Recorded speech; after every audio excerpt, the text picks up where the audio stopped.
안녕하십니까. 최고래입니다.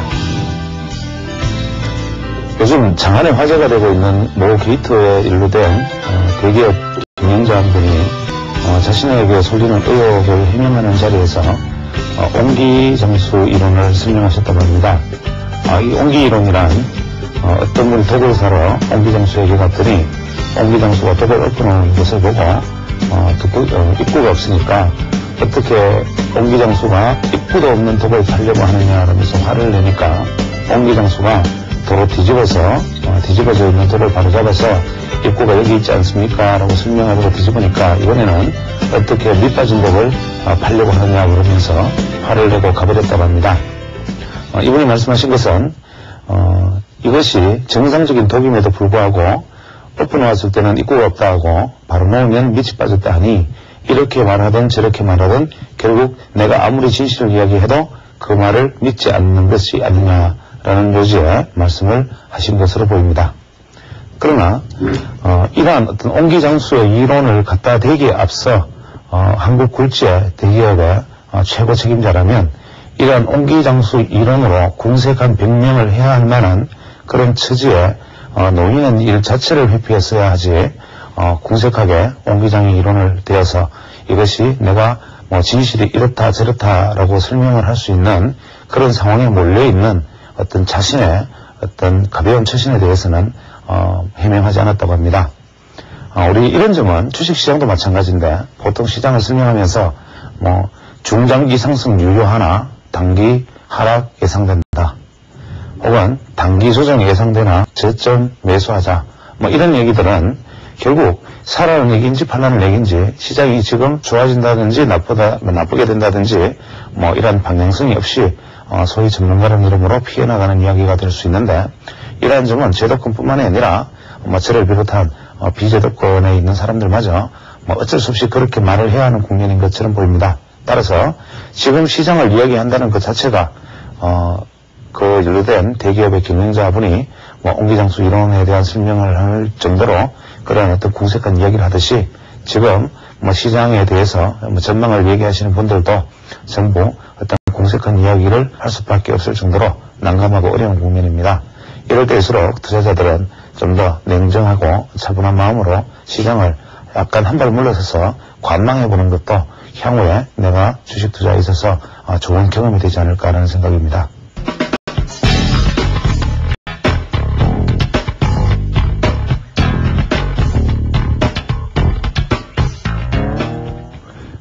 오늘 역시 수요일입니다. 29일이니까 오늘 시장이 이제 13포인트 하락이고, 코스피 지수가 아마 1.7포인트 정도 하락한 걸로 알고 있습니다. 제가 이 녹화를 하기 위해서 오후부터 일찍 장을 못 보기 때문에 정확한 상황은 알 수 없지만 현재 오늘 약 한 3천억에서 4천억 정도 프로그램 매도가 오후 한 2시까지 쏟아지고 있었습니다. 마감 이후에 조금 복구한 모습이긴 한데 이러한 모습들은 아주 정상적으로 움직이고 있는데 이제 우리는 선물옵션 만기일에 대해서 이제 조금 준비를 해야 할 시기가 아닌가라는 생각입니다. 이번에 만기일이 6월 이제 두 번째 목요일이 아니라 수요일로 당겨졌기 때문에 실제로 우리가 그 선물옵션 만기일까지 실거래일 기준으로 약 한 7일 정도 남은 걸로 알고 있습니다. 이번에 방송이 녹화되는 이제 방송된 토요일 이후에는 토요일 기준으로 해서 약 한 6에서 7일 정도 남겠죠. 그런 남아 있는데 지금 이렇게 되면은 이제 어떤 문제가 되느냐 하면 현재 9일이 남았고 7에서 9일이 금요일 토요일이 지나면 그 다음 주 5일간 그다음에 이틀간 약 7일 남습니다. 그런데 현재 프로그램 매수 정보는 기본적으로 제가 말씀드렸다시피 잠겨갈 수 있는 5천억이 있습니다. 제가 지난주에만 강의를 할 때 말씀드리기를 이번에는 5천억 정도를 남기고 청산되지 않겠는가라는 말씀을 드린 적이 있습니다. 오늘 이제 기관이나 제도권 쪽에서 나오는 얘기들이 결국 비슷한 얘기들로 가고 있는 것 같습니다. 현재 제도권에서도 분석을 한 5천억 정도 남기고 일단 청산이 되지 않겠는가라는 리포트들이 오늘 나오는 것을 보았습니다. 그래서 여기서 말하는 5천억이라는 것은 여러 가지 의미가 있을 수 있습니다. 일단은 베이시스가 아주 악화된 상황에서 들어왔던 물량이 있을 수 있고, 장기저축펀드라든지, 혹은 기존 어떤 설정된 부분에서, 거래를 늘리기 위해서 실제로 수익과 상관없이 들어오는 펀드까지 다양하게 기본적으로 잠궈갈 수 있는 5천억에 현재 거품이 들어있는 것이 아마 오늘 많이 청산되어 있으니까 현재 약 한 4천억 정도의 거품이 현재 있는 것으로 알고 있습니다. 그러면 이것은 과연 정확한 수치인가 라고 묻는다면 사실 이 부분에 대해서는 아무도 정확한 예측은 할 수 없습니다. 제가 이런 메일을 굉장히 많이 받습니다. 여기서 항상 이렇게 몇천억 그러는데 이 기준을 어디에서 잡느냐? 그것은 여러 가지 이제 통계, 그 다음에 정보거래소의 공식 홈페이지, 다양한 어떤 정보사 자료 다 알 수 있지만 이것들이 정확한 것은 아닙니다. 왜냐하면 우리가 프로그램 매매라는 것은 항상 선물을 팔고 그 다음에 현물을 사는 어떤 차익 매수 차익 거래만 있는 것이 아니라 레깅이라 그래서 현물을 미리 사놓고 다음날 선물을 팔고 이렇게 되면 이것을 신고를 해서 프로그램 매수로 잡힐 수도 있지만 사실은 이런 형태로 레깅을 시키고 놔둔다면 이것은 비차익으로 잡힐 수도 있습니다. 따라서 현재 우리가 차익 잔고가 9천억에서 1억이다 이렇게 얘기하지만 실제로 그 안에 그 이후에 신고되지 않은 미신고 물량까지 감안한다면 실제로 더 많은 물량이 잠복해 있을 것이며 이러한 것들이 요즘 한번 차익거래 매수 차익거래 잔고 청산이 일어나면 차익거래 잔고 청산이 일어날 때 반드시 비차익에서도 거의 따라서 동시에 매도가 나온다는 점이 이러한 점을 확인시켜주고 있습니다. 예를 들어서 기관이 시장을 긍정적으로 바라보고 매수할 의지가 있다면 차익거래 청산 시점에서 비차익으로 오히려 매수를 해야 함에도 불구하고 차익거래 청산 시에 비차익이 거의 같은 물량으로 동시에 나온다는 것은 사실은 이것이 고유 계정에서 나오는 현물 물량일 수도 있지만 사실은 차익거래로 신고되지 않은 차익거래 물량일 가능성도 상당히 높다는 점을 염두에 둔다면 오히려 지금 시장에서는 일반적으로 9천억까지 줄었다고 이야기하지만 실제로 이것보다 플러스 알파의 차익거래 잔고가 더 있을 것으로 보입니다. 그러나 이러한 것들이 청산되는 과정의 제1조건은 우리가 지난번까지 강의했던 내용으로 되짚어 본다면 청산되는 제1조건 즉 롤오버가 되는 제1조건은 뭐냐? 이골물의 고평가입니다. 여기에 대해서는 제가 지난번에 설명을 드렸습니다. 그래서 이골물 즉 현재 6월물 선물이 예를 들어서 6월물 선물이 현재 105.6포인트 정도 된다면 만약에 만기일 기준으로 하면 만약에 9월물이 만기일로 다가갈수록 최소한 106포인트 정도 수준으로 가준다면 이것은 롤오버를 시킬 수 있는 여건이 형성된다. 그래서 현재 매수 차익거래 잔고 청산 여부가 초조한 분들은 이 9월물이 어떻게 가나를 봐야 하는데 오늘까지는 이 9월물이 오히려 저평가 상태에 놓여있기 때문에 롤오버의 의지가 없는 것으로 보입니다. 다만 이러한 것이 어떻게 작용할지 하는 것은 아직 남은 7거래일 동안에 어떻게 이루어질지 하는 것을 지금 예측하는 것을 미리 승급하고 다음 주 정도에 선물 옵션 만기 지수에 대해서 한번 예측을 해보겠습니다. 현재로서는 기관의 어떤 옵션 선물 합성 포지션을 다 고려했을 때 저는 약 한 105포인트 정도 플러스 마이너스 한 1포인트 정도 수준에서 만기일 지수를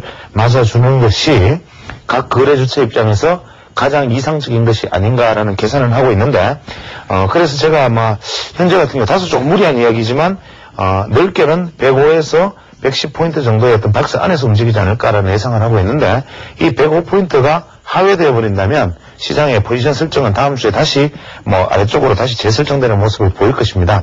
그러나 오늘 단기적으로 오늘 일단 104포인트까지 붕괴되어가는 상황에서도 의외로 마지막 105포인트까지 일단 시장이 지지되는 모습을 보고 또 마지막에 오늘 같은 경우에는 풋옵션에서 프리미엄이 고평가되었을 때 이 풋옵션 프리미엄을 수치하는 전략이 나타나는 즉 풋옵션을 매도하는 세력이 개인이 아닌 어떤 메이저들의 풋옵션 매도가 나타나는 것으로 보아서 쉽게 이것이 무너지지는 않을 것이다 라는 생각은 드느나 우리가 일봉 차트상으로 보면 상당히 참 부정적으로 보이는 것도 사실입니다. 그래서 가장 중요한 것은 금요일장인데 금요일장에 105포인트에서 개발락을 다시 출발하거나 결국 이것이 105포인트가 무너져서 150포인트를 되돌리지 못한다면 다음 주에는 105포인트로 작용할 가능성이 대단히 높은 의미 있는 지수대가 되는데 일단 현재로서는 역대 어떤 선물 옵션 만기를 통틀어서 가장 예측이 어렵고 가장 힘든 국면에 지금 놓여 있습니다. 단 하나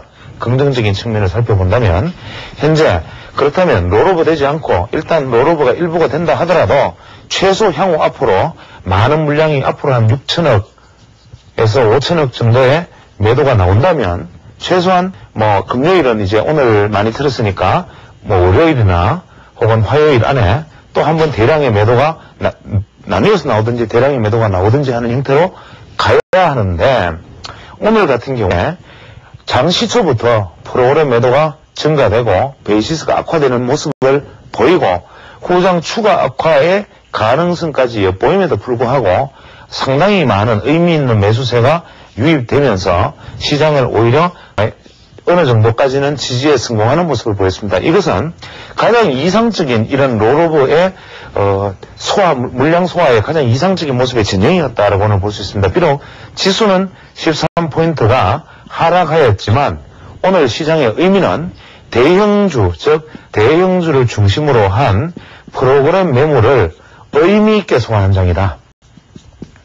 즉 선물 지수가 이렇게 떨어지면서 프로그램 매도가 나오는데 현물 지수가 떨어지는 속도가 이것보다 더 낮아지면 당연히 역베이시스가 되고, 즉 우리가 앞으로 가장 이상적인 베이시스 유지는 뭐냐면 시장을 지키면서 청산되는 것은 현물 매수 주체가 등장을 해서 선물, 이 프로그램 매도 연계된 선물 매도와 또 프로그램 매도가 나오더라도 이 베이시스는 비록 악화된다 하더라도 현물에서 계속 위로 올리는 이러한 형태의 모습만 나와준다면 800선 지지가 충분히 가능한데, 만약에 이러한 어떤 오늘처럼 의미 있는 어떤 매수 세력이 밑에서 얼마나 금요일, 월요일 장에서 지켜내느냐가 향후 시장의 관건으로 보입니다. 그래서 금요일은 대단히 중요한 변곡점인데 이 방송을 보시게 되는 내일이 이제 목요일이군요.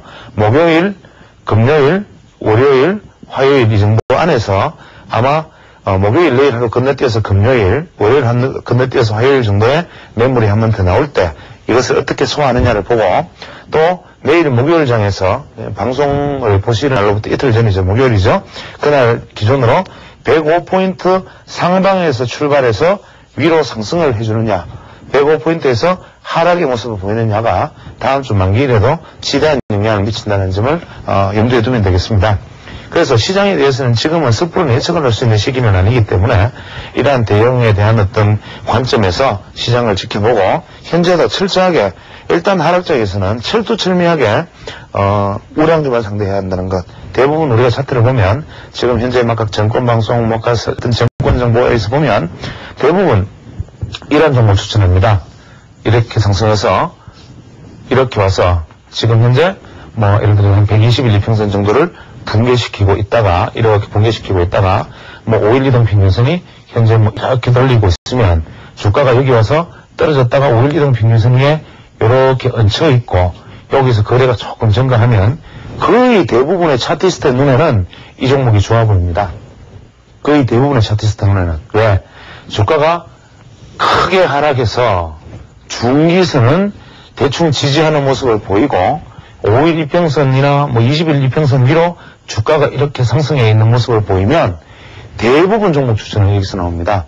그러나 이 주식은 가격이 가려면은 반드시 이 하락각을 보정하는 이만큼의 시간이 필요하기 때문에 현재 이러한 종목에 손을 댄다는 것은 하락장에서 이러한 종목에 손을 댄다는 것은 거의 치명적인 결과를 가져올 수 있습니다. 따라서 현재 굳이 주식을 매매하고 한다면 아직까지 중기선이 이렇게 시퍼렇게 살아있고 주가가 이렇게 가서 이러한 행보를 보이는 모습들, 이렇게 가는 모습들, 이것이 관심이 되어야지.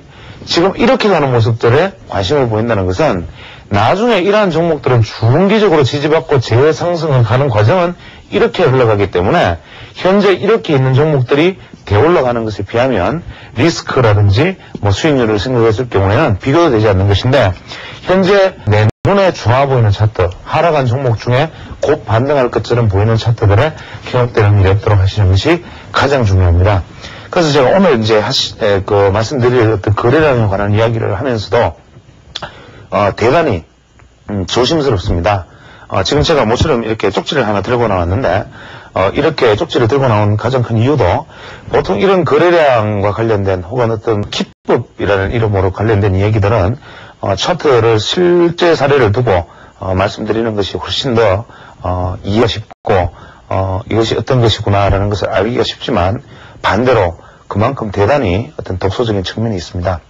우리가 주식의 어떤 차트 혹은 뭐 차트의 어떤 기법 이러한 것들을 보면 당장 그것을 보았을 때는 대단히 좋은 것처럼 보이지만 그것이 실제로 얼마나 나중에 내게 많은 독이 되는가 하는 것은 우리가 시간이 지나보면 알게 됩니다. 그래서 저는 일단 여기 칠판을 사용해서 대충 두리뭉실한 선을 기준으로 어떤 개념에 관련된 이야기만 소개를 드릴 테니까 이 개념에 관한 이야기를 그저 하나의 또 화두로 두시고 이것을 말한 사람의 생각은 어떤 것이었을까를 되짚어보는 혹은 내가 추론해보는 습관을 들이면서 차트를 가지고 스스로 사례를 찾아보시는 것이 훨씬 더 바람직한 것이 아닌가라는 생각입니다. 제가 지난주에 말씀드리기를 사토시 니치로라는 분의 거래량 이론에 대해서 말씀을 드리겠다고 얘기를 했습니다. 이 사토시 니치로라는 분은 일본의 3대 기술적 분석가 혹은 일본의 3대 주식 이론가 중에 한 사람으로 꼽혔던 분인데 이 사토시 니치로라는 분이 이야기했던 거래량에 관한 재밌는 이야기들을 오늘 몇 가지 소개할까 합니다.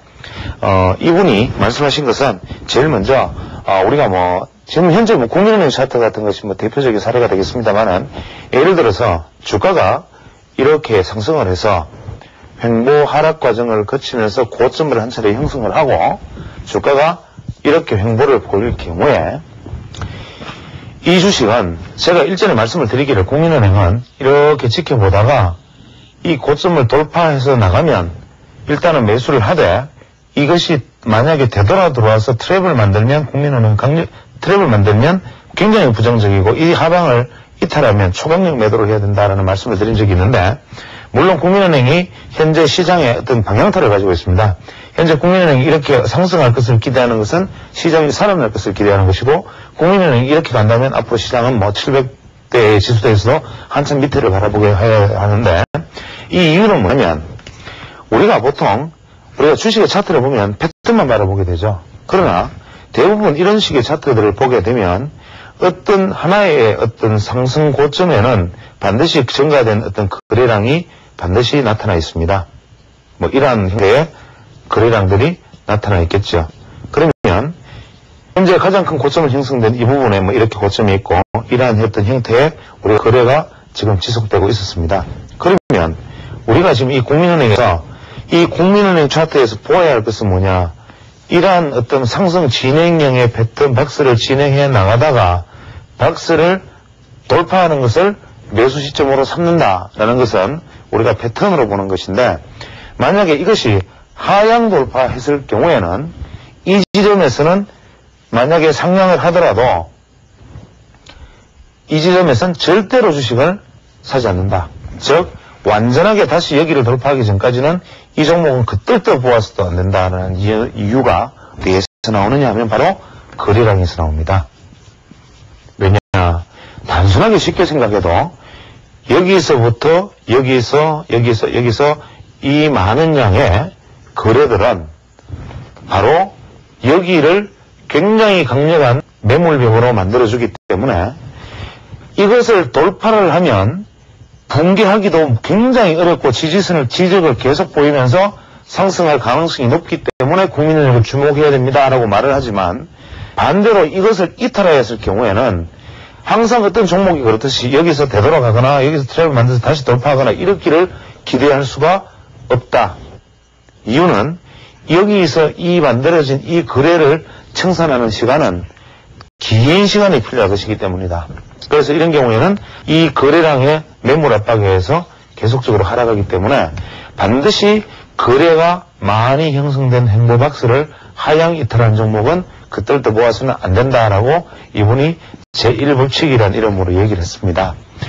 대부분 우리가 이런 사례를 시장에서 많이 찾아볼 수가 있습니다. 두 번째, 평소보다 거래량이 많으면 대부분 고점을 형성하는데 우리가 평소보다 극도로 많은 거래량, 소위 말하는 평소보다 극도로 많은 거래량 혹은 뭐 대량 거래량이라고 하면 평소보다 많은 거래량이 도대체 무엇을 의미하는가? 평소보다 많은 거래량이 평소에 뭐 100만 주가 터지던 종목이 200만 주면 평소보다 많은 거래량인가? 이랬을 때 약 3년간의 거래량 평균의 3배 이상이면 평소보다 많은 거래량이라고 얘기를 하고, 두 번째, 총 발행 주식 수의 10%에 해당하는 거래량이 발생을 하면 대량 거래량이라고 보통 얘기를 합니다. 그래서 우리가 보통 평소보다 많은 거래량, 이 사토 시니치로 씨는 평소보다 많은 대량 거래가 실리면 그것은 주가의 고점일 가능성이 높다라고 이야기하면서 평소보다 많은 거래량을 지난 3년 내의 평균 거래량을 평균하였을 때 그 평균치의 3배다라고 제시를 했지만, 요즘 이 3배다라는 이 수치에는 큰 의미가 제가 보기엔 없는 것 같고, 총 발행 주식 수의 10%, 중소형 종목은 이것이 약 한 20%에서 30%까지 올라갈 수 있습니다만은, 보통 10%의 거래를 형성하면 단기 고점을 형성한다는 것은 우리 시장의 우량주의 혹은 대형주의 사례를 보면 상당히 정확한 말인 것 같습니다. 그런데 여기서 우리가 평소보다 많은 거래량이라고 사토 시니치로 씨가 얘기를 했는데, 제가 여기서 한 가지 덧붙인다면, 우리는 보통 주식을 이렇게 생각을 합니다. 이제 오르는 국면이 있고, 뭐 이렇게 오르는 국면이 있고 또 떨어지는 국면이 있다고 가정을 한다면, 주가는 주가 거래량의 제1원칙은 뭐냐 하면, 우리가 거래량에서 잊지 말아야 하는 거래량 제1원칙은 거래가 증가하면 반드시 주가가 상승해야 되고, 거래가 많이 증가하면 주가가 많이 상승해야 된다는 단순한 원칙은 필연이다. 그 다음에 거래량을 기준으로 볼 때 우리가 매수의 국면은 언제냐 하면, 매수의 국면은 반드시 대량 거래가 터질 때가 아니라 거래량 저점이 바로 매수 포인트다. 대부분 여러분이 보시면 이런 얘기를 많이 합니다. 데이 트레이더나 스윙 트레이더들은 오늘 아침에 이 주식이 평균 거래량의 일평균 거래량의 거의 80% 90%를 오전 10시 9시까지 대량 거래를 일으켰기 때문에 이 종목을 매수한다. 초단기 시각에서 맞는 이야기가 될 수 있는데, 우리가 주식은 주봉 혹은 일봉 어떤 관점에서 바라보았을 때는 이러한 얘기는 굉장히 위험한 얘기가 될 수 있습니다. 그래서 매수는 반드시 거래량 저점을 형성하였을 때 하여야 한다. 그 다음에 거래량의 매도는, 거래량은 주가를 반드시 상승해서 동반을 시켜야 하는데, 매도는 언제 하느냐?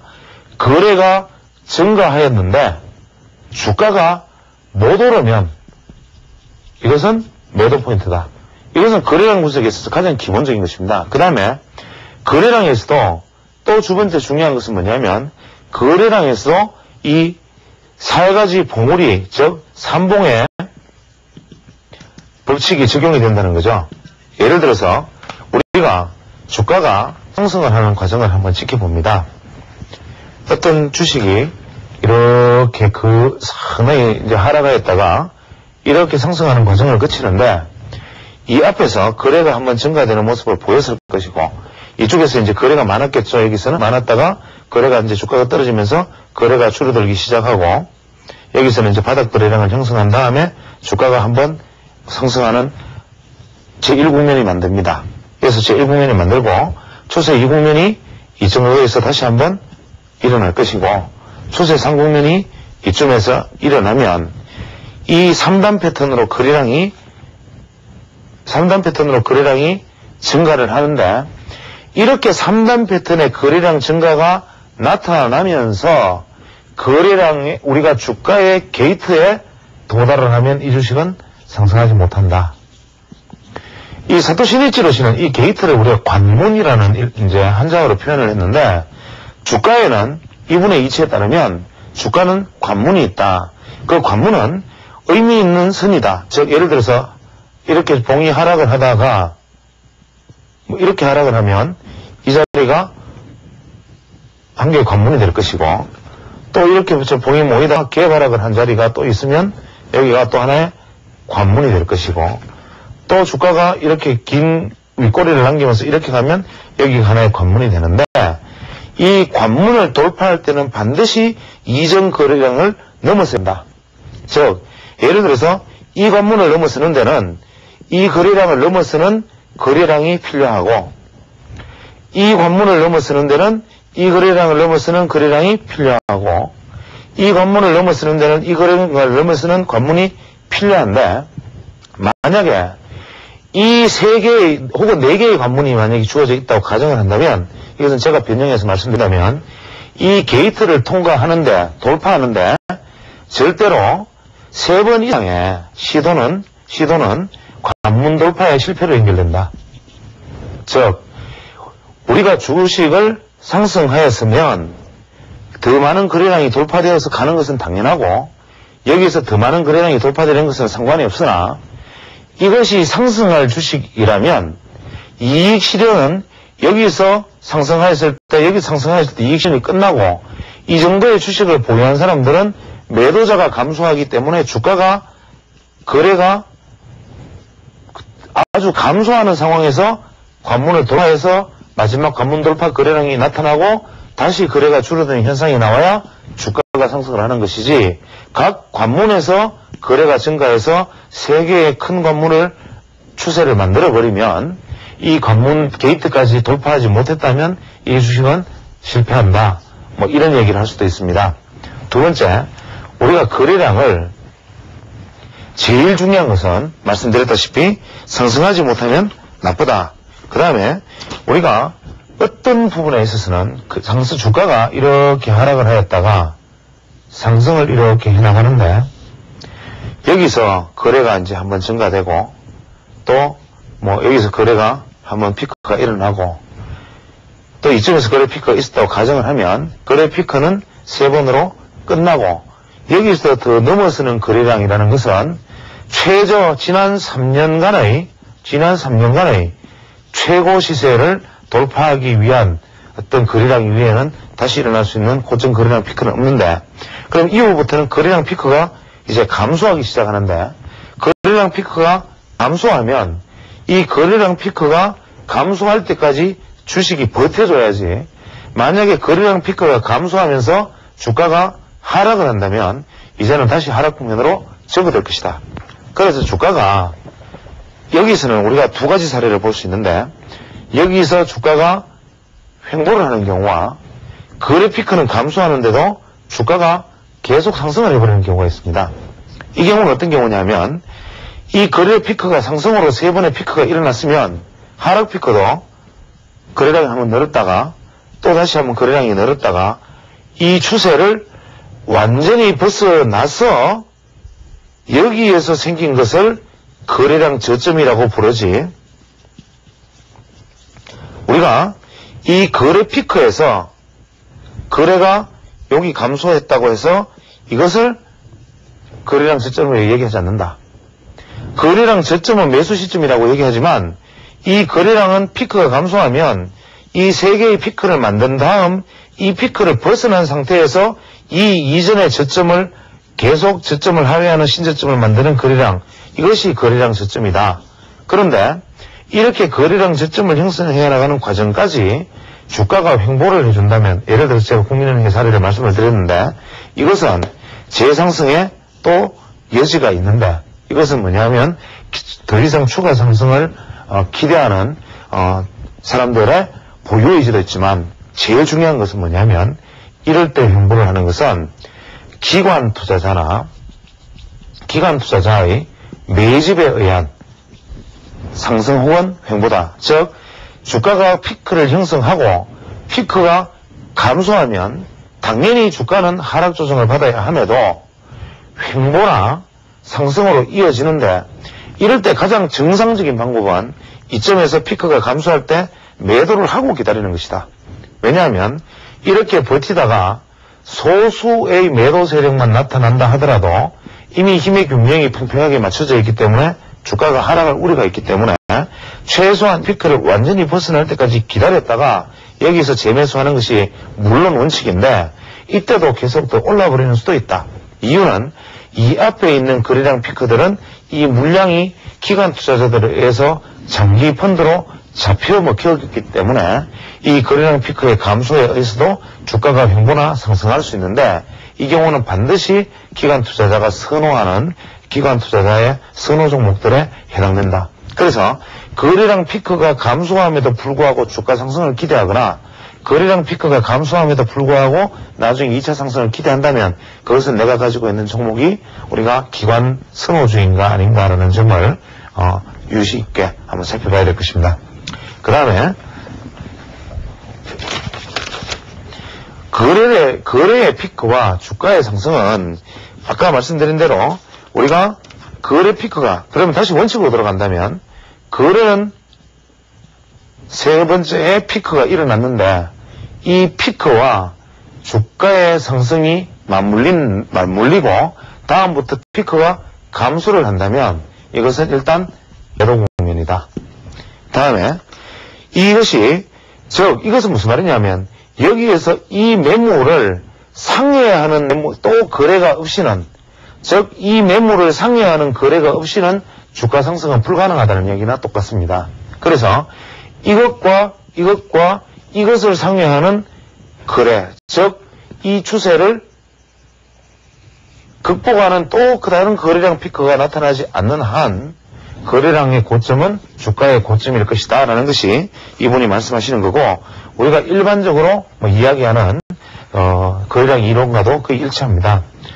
그 다음에 이분이 이제 사토 시니치로 본다고 재미있는 것은 뭐냐면 7, 14, 28, 56의 1대1 평균 법칙입니다. 이것은 뭐냐면 하락 일수와 즉 하락 거래량은 하락 거래의 합은 상승 일수와 상승 거래의 합과 같다 이런 얘기를 합니다. 이것은 제가 보기에는 어떠한 경우에 해당이 되느냐 하면 거의 대부분이 원형바닥이나 혹은 삼전바닥, 즉 삼중바닥에서 일반적으로 잘 들어맞는데 이것은 무슨 얘기냐 하면 이분의 이야기로는 반드시 주가가 상승하던 주가가 즉 하락 주가가 아니고 조정을 보일 때 이것이 조정을 이렇게 만약에 보인다면 이 하락 조정의 거래 일수와 상승의 거래 일수는 거의 같다. 대부분 이 날짜는 7일이 아니면 14일이고 그것이 아니면 28일이고 더 크게 우리가 차트를 봤을 때는 56일짜리가 많은데 이것이 단기 차트로는 작은 봉으로는 7일짜리 중기로 보면 14일짜리 28일짜리 하락이 이루어지는데 이 하락의 일수가 이 수치와 근접하거든 이 거래량, 이 당시에 이루어진 거래량의 합을 먼저 계산을 해두고 저점이 언제든지 형성이 딱 되면 그 다음부터 돌리기 시작하면 여기서부터 사는 게 아니고 이것과 같은 날 시간이 걸려서 요렇게 가든 같은 시간이 걸려서 이 거래량이 1000만 주였다면 대부분 1000만 주 이상의 거래가 여기서 나와줘야 이것이 돌파가 된다. 이런 얘기입니다. 즉, 이러한 어떤 원형바닥형 혹은 이렇게 해서 삼중바닥형의 형태를 취할 때 혹은 이전바닥의 형태가 더 이상적일 것 같지만 실제로 한국 시장에 조사를 해보면 이전바닥에 대해서 날짜가 맞는 경우는 거의 없습니다. 이유는 이전바닥의 형태는 거의 대부분이 이런 형태를 취하거나 이런 형태를 취하거나 이런 형태를 취하기 때문에 주가의 낙폭이 아주 공평하게 떨어지는 이러한 형태의 이중바닥이 나타나는 경우는 그리 많지 않다. 그래서 우리가 원형바닥 내지는 삼중바닥, 사중바닥과 같은 혹은 뭐 박스권에서 뭐 이러한 어떤 박스를 형성했을 때 이것이 총 거래 일수와 거래량의 합은 이쪽 거래 일수와 이쪽 거래량의 합과 같을 가능성이 있고 반전을 할 것이라면 무슨 얘기냐면 이것과 이것이 안 맞다면 지금 현재 이렇게 돌아가는 것이 반전이 아니고 이렇게 갈 확률이 높고 만약에 이것과 이것의 날짜와 거래량의 합이 같다면 크게 상승할 확률이 가능성이 대단히 크다 이런 얘기를 하고 있습니다. 이것을 우리가 신의지로의 1대1 법칙 이렇게 얘기를 하는데 이것을 일봉, 주봉, 월봉 혹은 뭐 1년간의 거래량을 중심으로 크게 바탕을 그리는 이러한 종목들에 대해서 대입해서 한번 생각해 보면 그것이 나름대로 의미가 있을 수도 있는지 각자 한번 살펴보시기 바랍니다.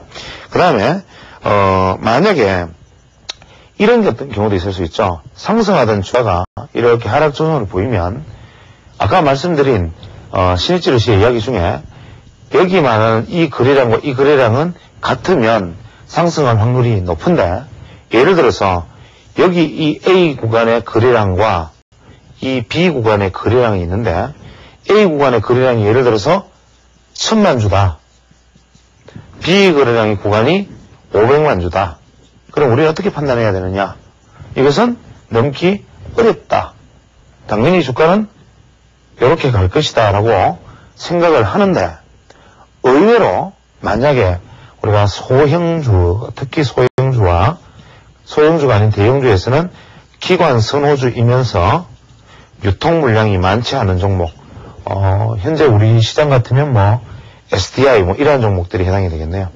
이러한 종목들이 만약에 기간은 일정하더라도, 즉 기간은 비슷하더라도 거래량이 A 거래량보다 B 거래량이 적음에도 불구하고 만약에 새로운 가격을 형성하거든, 새로운 가격, 이 주식은 대단히 많이 오를 가능성이 크다.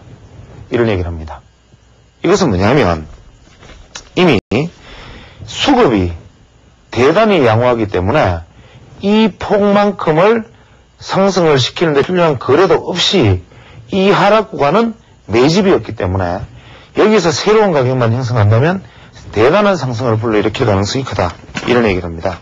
두 번째, 우리가 매수 타이밍이라는 관점에서 볼 때 아까 말씀드렸듯이 매수는 언제 하느냐? 주가 저점에 한다. 거래량 저점에서 매수를 한다. 거래량의 측면에서 보면 예를 들면 이런 식이 가능합니다. 주식이 상승을 했는데 이제 이렇게 하락 조정을 보였습니다. 하락 조정을 보였을 때 반드시 거래량은 뭐 이러한 형태로 보였겠죠.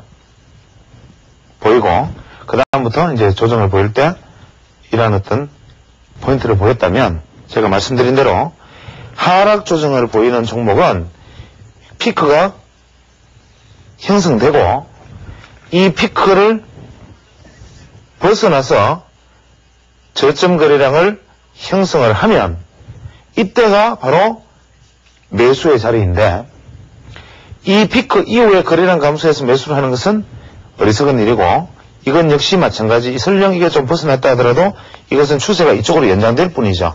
예를 들어서 우리가 하락 추세를 관점을 놓고 보더라도 이렇게 주세가 가서 상승을 하락을 할 때 이런 거래량 피크, 거래량 피크, 거래량 피크 이렇게 나타났다 칩니다. 그러면 단지 우리는 추세가 이 추세에서 이 추세로 바뀌었을 뿐이죠. 그러면 거래량 저점은 여기서 찾으면 되죠. 그래서 여기서 우리가 매수 타이밍은 이제는 여기로 바뀌는 셈이고 이런 거래량 피크가 나타나지 않고 그대로 감소한다면 여기가 매수 타이밍이 되는데 이때가 거래량 저점일 때다.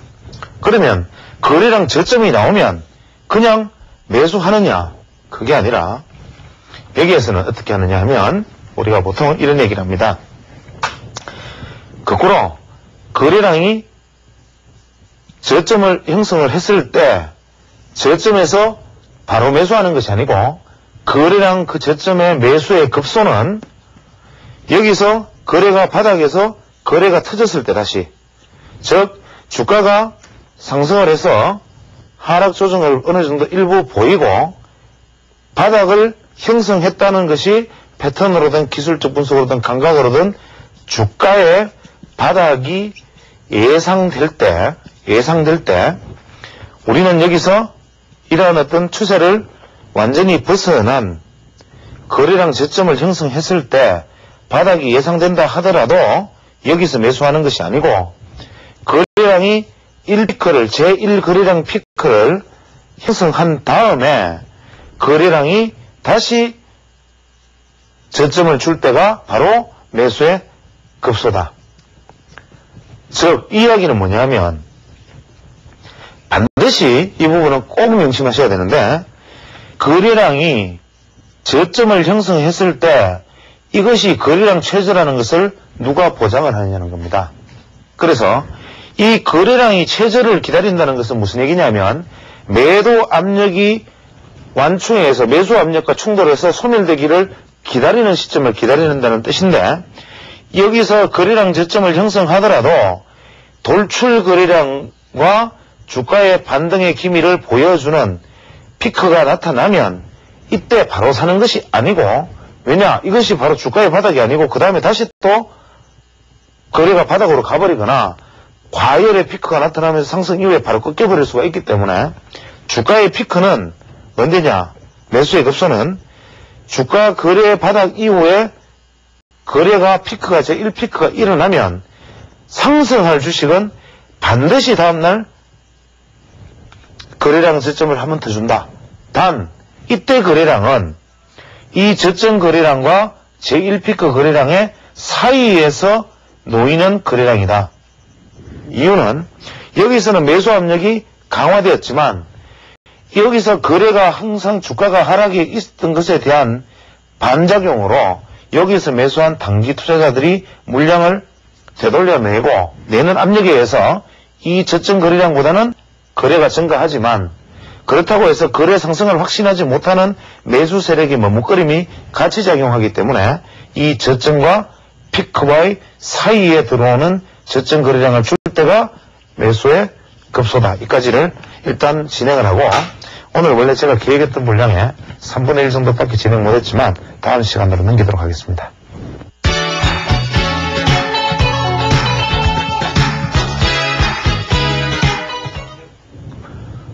요즘 코스닥 시장이 여러 가지로 어려운 모습입니다. 물론 거래소 역시 조정 국면에 놓여 있긴 하지만 코스닥 투자자들은 손실이 점점 확대되면서 정말 이러다가는 개인 투자자들의 투자 기반이 붕괴되는 것이 아닌가라는 우려가 들 정도입니다. 이러한 일들의 어떤 근본에는 물론 주식시장 전체의 어떤 수급 측면에서 크게 상승과 하락이라는 어떤 대세력 측면으로 논할 수 있지만 그것과는 달리 지나치게 과도한 상승을 보이고 또 지나치게 과도한 하락을 보이는 코스닥 시장은 분명히 정상 수급만으로 설명할 수 없는 어떤 다른 무엇이 있을 것입니다. 그래서 저는 이런 때 코스닥 시장이 왜 이렇게 되었느냐라는 뒤늦은 이야기는 이제는 의미가 없다고 생각하는데 다만 우리는 이미 이렇게 된 것에 대해서 어떻게 해결책을 찾아갈 것인가라는 어떤 좀 진취적인 생각들이 필요하지 않나라는 생각입니다.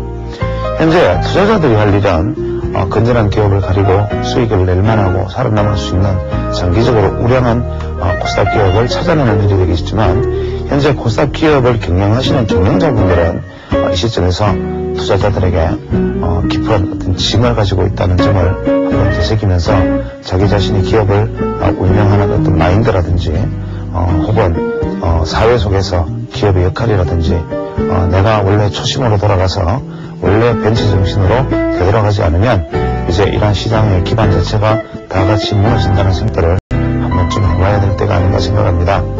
현재 코스닥 시장은 누구나 알다시피 정상적인 시장이 아닙니다. 오죽하면 구치소 테마가 다 생길 정도로 대기업 경영자가 코스닥 기업 경영자가 구치소에 수감되었다가 석방되었다는 것을 호재로 주가가 상승하는 참 실소할 만한 일들을 마저 벌어지는 곳이 바로 코스닥 시장인데 현재 이러한 코스닥 시장은 과거 2, 3년 전에 과도한 시장 상승기에 대거 증자를 한 어떤 자금으로 이자 수입으로 경건히 버티는 기업 혹은 그때 증자 자금으로 그나마 그것조차도 아주 무리없이 투자를 했다가 거기에서 헤어나지 못하는 기업 심지어는 최근래에 공모를 하면서도 실적을 부풀리게 하고 불튀기를 해서 일전에 정권사 거의 대부분의 정권사가 부실 기업 평가로 연루되어서 코스닥 등록 업무가 정지가 되는 조치를까지 받는 상황이 되었는데, 이렇다면 과연 우리나라 코스닥 시장과 휴넥스를 경영하는 어떤 변대규 사장님이나 안철수 연구소의 안철수 사장 같은 이런 어떤 건전한 벤처 마인드를 가지고 있다고 자타가 공인하는 정말 제대로 된 벤처 몇 분을 제외하고 과연 얼마나 많은 분들이 시장 자체에서 내가 이것을 돈놀이판으로 바라보지 않고 정말 하나의 시장으로서 혹은 내가 벤처 정신으로서 혹은 사회에 대한 어떤 국가에 대한 어떤 윤리의식과 도덕의식으로 무장하고 있는지 참으로 의문스럽습니다. 그래서 지금이라도 늦지 않았으니까 코스닥 시장에 상장되어 있는 기업의 대표님들께서는 이제 돈에 대한 어떤 주가의 어떤 가치 혹은 주식으로 어떠한 전략을 펴서 혹은 정자를 해볼까, 무상정자를 해볼까, 영융불을 할까, 합병을 할까, 이런 식의 어떤 기술적인 노력 이외에 기업의 가치를 높이기 위한 어떤 뼈를 긁는 고통이 따르더라도 뼈를 긁는 노력이 필요하지 않나 하는 생각입니다. 물론 코스닥 시장만이 우리 사회에서 이러한 어떤 구조적 비리를 가지고 있는 것은 아닐 것입니다. 사실 근래에 보면 주부가 포르노 영화로 팔린다는 것을 알면서 단돈 20만 원에 포르노 영화를 찍어서 판매하려 된다든지, 혹은 사실 길거리 방방곳곳에 아름다운 곳과 좋은 물이 있는 곳은 전부 파크라는 이름으로, 가든이라는 이름으로 가든과 파크의 나라로 변질되고, 그것이 바로 옆에 우리가 살아가는 세상들이 있는 하루이든, 그것이 우리 옆에 아파트 단지이든 가리지 않고 대표 향락 문화가 번지는 이러한 사회의 모습들, 그 다음에 수십만 원의 돈 때문에 죄 없는 목숨들을 수없이 그리워가는 어떤 잔인한 어떤 모습들, 심지어는 설렁탕 곰탕 국물에 커피 프림을 말아놓는 아주 비양심적인 업주들까지 우리 사회가 구조적으로 총체적으로 타인을 생각하지 않고 내가 이익이 된다면 세상에 어떤 누구를 희생하더라도 그것은 문제될 바 없다는 자세들은 왜 생겼을까 하는 생각을 해보지 않을 수가 없습니다. 저는 지난주에 우연히 싱가포르의 현재 선임 장관이신 리콴유 씨가 한국 국내 방송사와 위성으로 인터뷰를 하는 것을 본 적이 있습니다. 이때 이 인터뷰를 대부분 흔히 쉽게 넘겨볼 수도 있는 부분이었지만, 이분이 하신 말씀 중에 제가 아주 인상 깊게 남는 점은, 이분이 한국 사회의 문제점을 지적하면서 노사 문제에 대한 지적을 하셨습니다. 이때 우리 방송사 측에서 패널이 그러면 노사 문제를 왜 발생했다고 생각하며 어떻게 해결하면 좋겠습니까? 라는 질문을 던지자 리콴유 수상이 과거 20, 30년 전에 한국이 고도 성장을 위한 노력을 할 당시에 기업 혹은 국가 이런 이름으로 노동자들에게 혹은 많은 사람들에게 이제 우리가 지금은 파이가 적으니까 다 같이 파이를 먹지 말고 모아둘까나 파이를 키워서 다 같이 배불리 나눠 먹자라는 약속을 하고 노동자들에게 혹은 사회의 모든 사람들에게 인내와 희생을 요구했고, 그때 당시에 많은 사람들은 다 같이 재건하고 잘 살기 위해서 다 같이 허리띠를 쪄라면서 이러한 희생을 감내를 했는데, 어느 정도 시간이 흘러서 충분히 파이가 커졌음에도 불구하고 이제는 그 파이를 일부 소수만 차지하고 있기 때문에 이러한 문제가 생기고, 이러한 것은 파이가 공정하게 분배가 되거나 파이가 덜 커져서 이제 파이를 적게 받는 사람마저도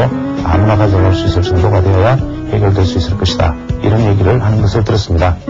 저는 이 논조가 이분의 생각이 옳다 그러다라는 부분에 대해서는 어떤 개인의 사상과 취향의 문제이기 때문에 저 역시도 맞는 말과 틀린 말이 공존하고 있다고 생각합니다만, 싱가포르 입장에서 보면 한국은 그저 주변국의 하나일 뿐인데, 그런 주변국의 하나일 뿐인 한국 사회의 어떤 그런 제도적 구조적 문제점, 20년 30년 전부터 지금까지 이루어진 한국의 어떤 모든 이면적인 어떤 한국 사회의 모든 갈등의 역사까지 다 꿰고 있는 그 모습에서 정말 참된 지도자, 위대한 지도자의 모습은 이런 것이구나라는 생각을 할 수 있었습니다.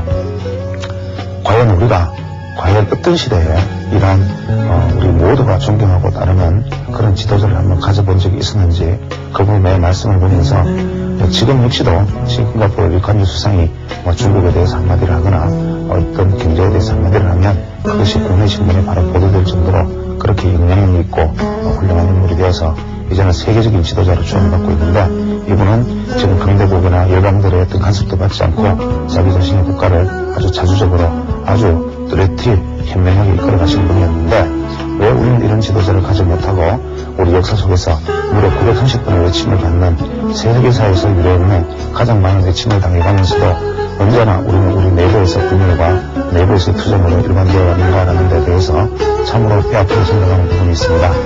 이야기가 너무 거창하게 확대된 감이 있는데 이러한 어떤 정치 지도자 혹은 국가적 지도자가 위대한 지도자가 태어난다면 물론 더할 나위 없이 반가운 일이지만 이제 작은 기업, 코스닥 기업 하나 혹은 급여서 상장 기업 하나 심지어는 어디 작은 동네에 작은 어떤 중소기업 하나까지도 경영자들이 이러한 어떤 싱가포르 일감에서 싸움처럼 해안과 지혜를 가지고 자기가 맡고 있는 회사, 기업, 사회, 국가를 이끌고 지도하면서 우리 사회와 우리 국가와 우리 기업, 우리 경제, 우리 모두가 함께 발전할 수 있는